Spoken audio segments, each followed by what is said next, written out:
Room 237, back with another review of an episode of Hulu's Into the Dark series. And this is episode number 6 from season 1, and it is Treehouse. Now, this is it's the 6th episode, but I'm doing these out of order, so this is the 8th one I've seen overall. And this is the first one I've seen so far that I'm mixed, but I'm leaning a little bit more towards the dislike. It does go in some very heavy-handed directions, which is where I have the issue with it, but I'll get into all that. So this was released in March of 2019. So the holiday for this one is International Women's Day, and we go about that with a hashtag #MeToo film, which throughout a lot of it, I was kind of thinking Black Christmas 2019. It's like 2019 Black Christmas, but in reverse, kind of. It is like a rape revenge kind of film, kind of. I'm so mixed on almost all aspects of this movie. So real quick, it was written and directed by James Roday, who people might know from the show Psych. Stars Jimmy Simpson, who's been in a bunch of horror stuff. I remember seeing him as a kid, when I was a kid, in Stephen King's Rose Red. And he does a great job in this, but also stars Amanda Walsh, Nancy Linehan Charles, Juliana Gill, Stephanie Beatriz, Shawnette Renee Wilson, Mary McCormick, Sutton Foster. It has a very large cast. And of course it doesn't tell me who did the music or anything, because the music was one of the, for me, the stronger elements. So my last review was for I'm Just Fucking With You, which I said that was the most stylish so far. This one does have quite a bit of style to it, especially during the more hallucinatory dream sequences.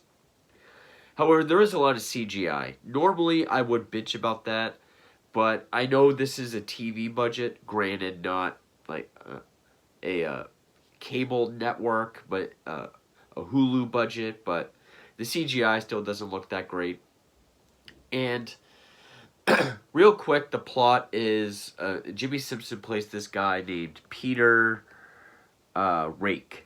Peter Rake, who's this celebrity chef, this TV chef, who is in another sexual assault scandal. Apparently, he's had a number of these. So to kind of get away from it for a bit, he goes back to his family home, which is this big, fancy mansion. He wants to spend it with his sister, but she's a DA, so she has to leave. There's another mansion just down the road with this group of women for a bachelorette party. And before he knows it, he begins to reap what he's sown from his serial rapist past. Now, the reason why I put serial rapist in air quotes is because there's a lot about this movie that doesn't work. And that is, yes, Jimmy Simpson is playing an asshole, a very believable, misogynistic asshole. But he has a charm to him, and being the protagonist, you're already kind of behind him and kind of rooting for him, maybe by default. Maybe not everyone is like that. That tends to happen with me a lot. And he does have this charm to him, so that when he is saying this misogynistic stuff, it sounds like jokes or sarcasm. I did find myself laughing quite a bit, even though he is being a douche.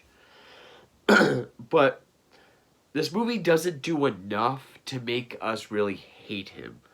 So that when the revenge kicks in, it doesn't feel as impactful or warranted. And that's because every instance of assault that we get is only a verbal exposition. We don't get flashbacks. We don't really get pictures or anything. And really, it does play out like Me Too because he's trying to give his side of it as well. The movie really does play out like a he said, she said kind of way, which doesn't really allow us to get behind or root for either side. And that's a big flaw when you're doing this rape revenge kind of movie. Now, and what why is it called Treehouse? Well, you find out at the end of the movie or towards the end of the movie. uh, and yes, the bachelorette party is a coven of witches who are the ones that will be exacting their revenge. Now, I just got done watching it. It is kind of forgettable. Uh, it's acted well. I guess it's fairly shot well. It's scored well. But when it really gets to the female empowerment and all the Me Too stuff, I felt personally that it was so over the top and so big. Like, mainly when he's held captive, we know they're witches and they're kind of doing their thing. It's so over the top about it that it feels like parody. It almost feels like a satire. And I've said this before, when stuff like this is written and directed by a male filmmaker, it does tend to feel very ham-fisted, overbearing, shoving it in your face. Yes, Black Christmas 2019 was directed by a female. That's the exception. But I always go back to the 2017 French film Raw. That's a movie that can take, coming of age, womanhood, self-acceptance, and really do it in a symbolic way. I'll even say one of my favorite episodes of the Into the Dark series, Pure, can take themes of women's issues and do it in a more subtle, convincing, empowering way. Also, I feel like they're just trying to cram as many twists as possible with this. Some don't even feel warranted. It just feels like a Shyamalan twist. Like, just, okay, they did that just to throw the audience off. But,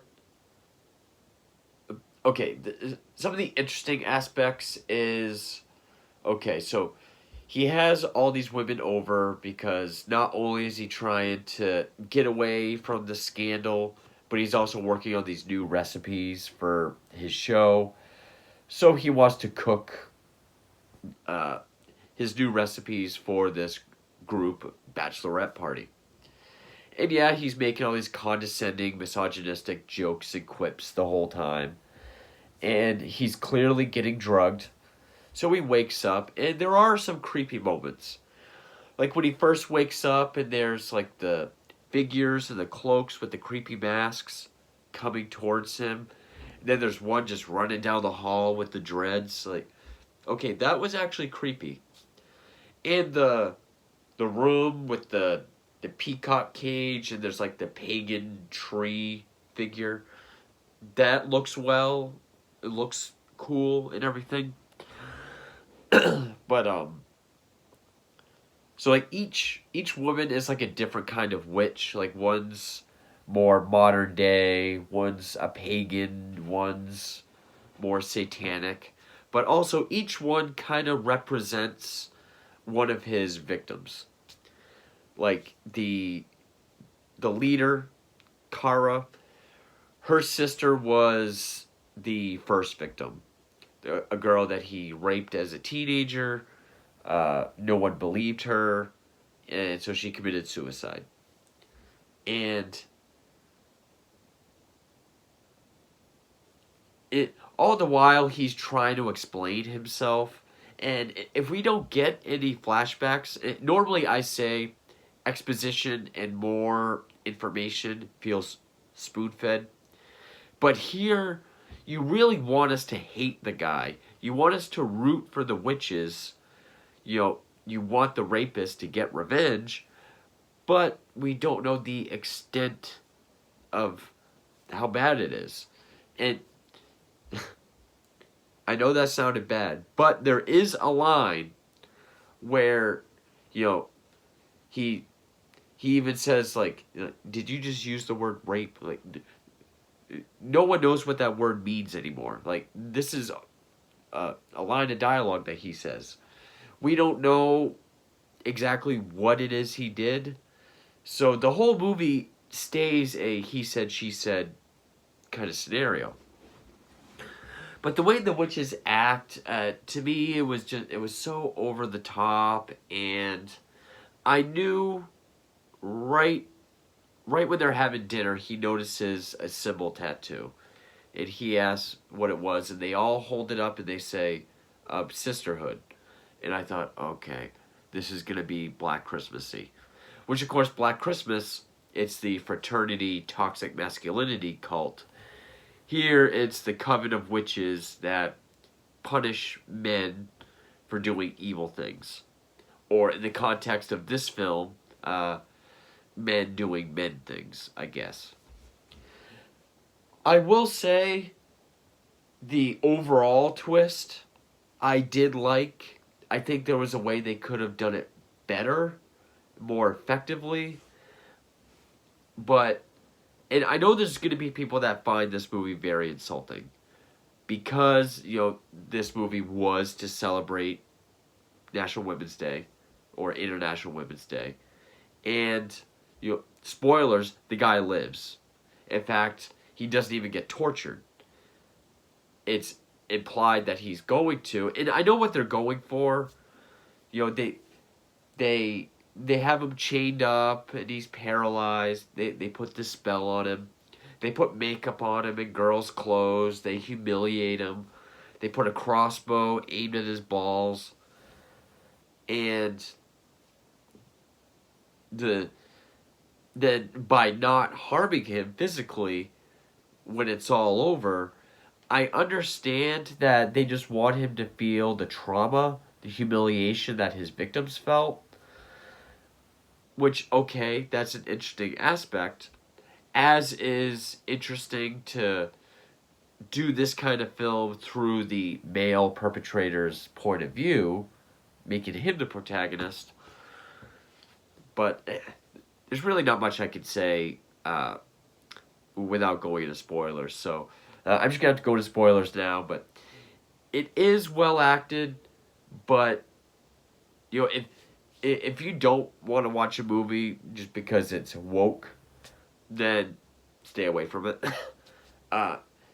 There are some decent ideas in here, and there are ways they could have made this still being just as woke, but had they gone a different avenue. And yeah, this is definitely the weakest of the series, but I don't know if this will be a rant or not. I'm so mixed on this movie, but yeah.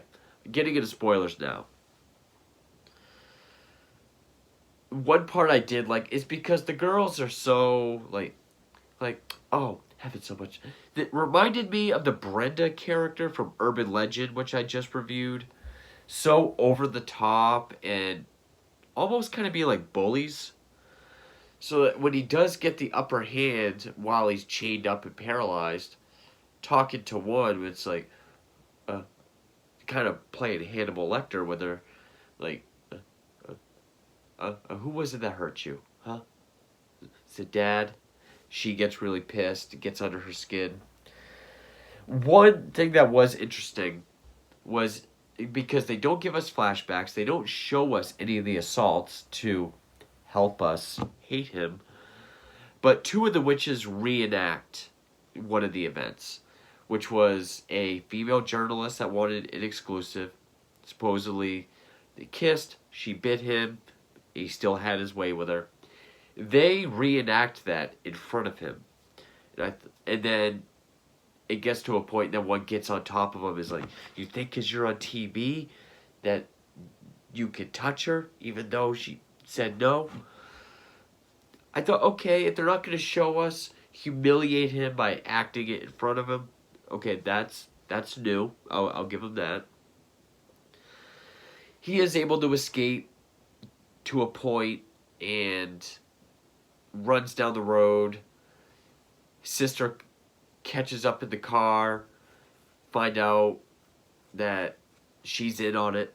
I hired them, but they said they were gonna like fix you, like scare you, because that first girl that you raped in the treehouse, the a titular treehouse, she was my best friend. I had to watch her die because of you, and it keeps coming up. All these girls that you just keep doing this to. And then they attack the car. They take both him and the sister out. He wakes up nailed to a table, kind of crucified. He's got nails through his hands. And you got the CGI, like, snake all over him and goes down his throat.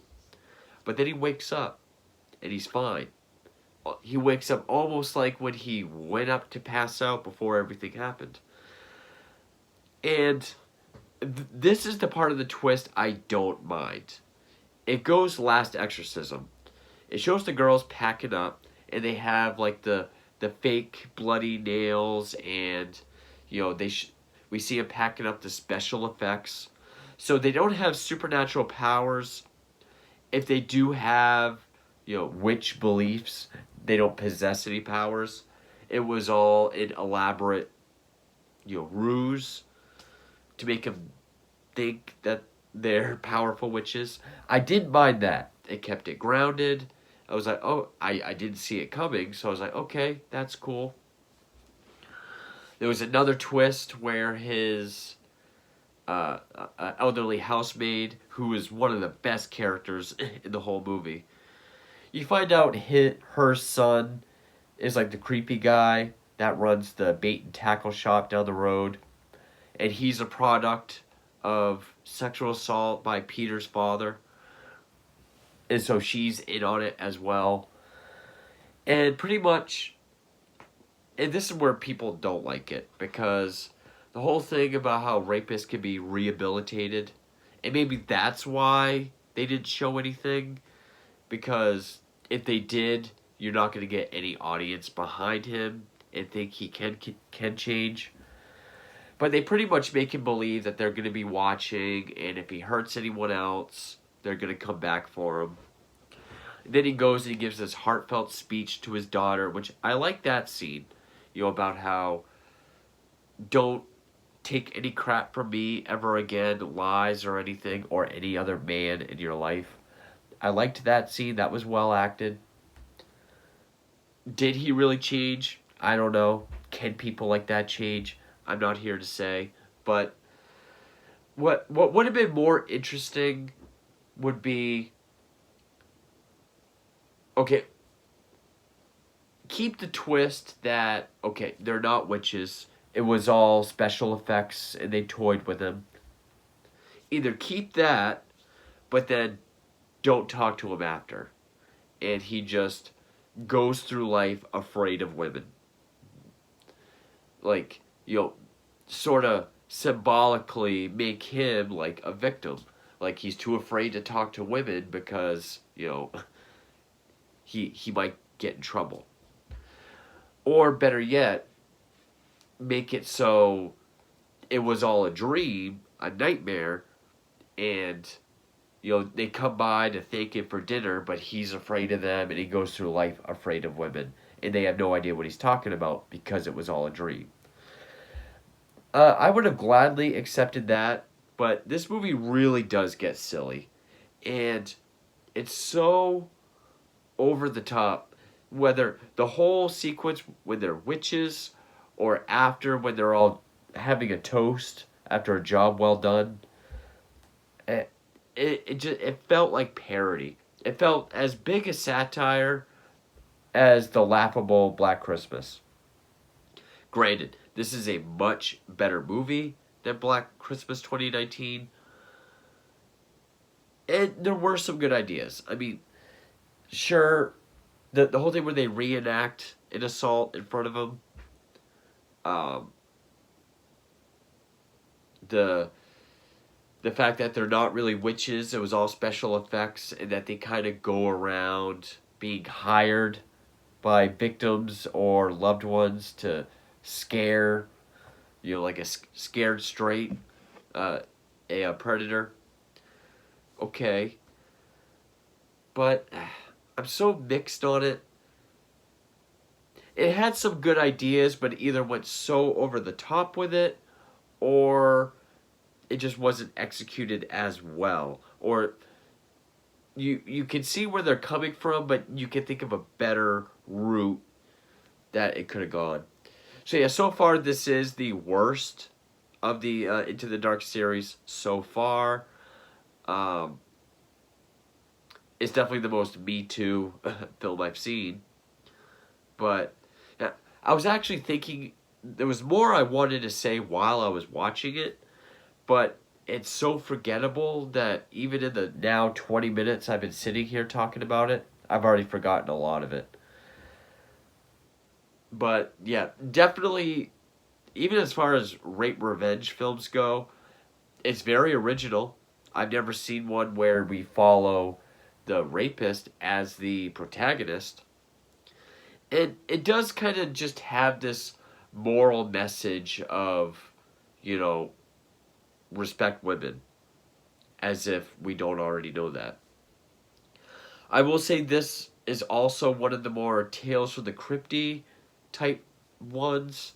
This is one they probably easily could have made into a half hour or 1 hour episode of Tales from the Crypt, or something like it. It's a morality tale. Even the way it's lit, it did have some kind of original Suspiria kind of vibes with the red lighting and witches. But yeah, definitely the weakest I've seen so far. I don't know if this will be a rant or not, but I found it more laughable and satirical without actually being satirical than I think it was intended. And there's other movies that have actually been written and directed by women that handled this kind of material, or women's issues, women's empowerment, uh, you know themes more subtly and effectively than this. But yeah, that is the March episode, the International Women's Day episode, 2019 Treehouse. Stay tuned for more Into the Dark episodes, and thank you for watching.